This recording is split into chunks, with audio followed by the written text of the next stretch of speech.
Gubernur Aceh Muzakir Manaf bersama Wakil Gubernur Fadlullah menghadiri kegiatan zikir dan doa bersama di Masjid Raya Baitur Rahman pada Kamis malam 14 Agustus 2025 dalam rangka memperingati 20 tahun Damai Aceh.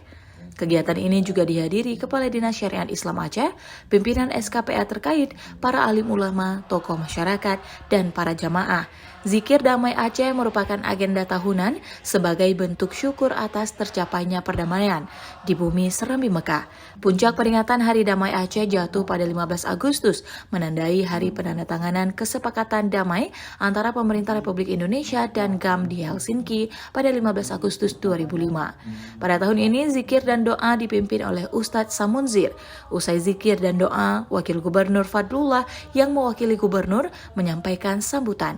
Ia mengajak seluruh masyarakat untuk senantiasa bersyukur atas nikmat perdamaian yang telah terjaga selama 2 dekade. Selama 30 tahun kita menjalani konflik bersenjata, hingga akhirnya Allah SWT memberikan rahmat perdamaian. Alhamdulillah, kini usia Damai Aceh telah memasuki 20 tahun. Mari kita renungi dan syukuri nikmat ini, ujar Wagub Fadlullah.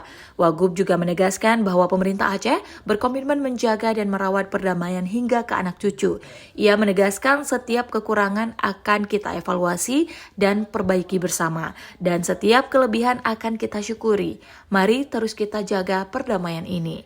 Acara zikir dan doa bersama ini menjadi kegiatan penting untuk mempererat persaudaraan, menumbuhkan semangat kebersamaan, dan memperteguh komitmen seluruh elemen masyarakat Aceh dalam menjaga kedamaian yang telah diraih.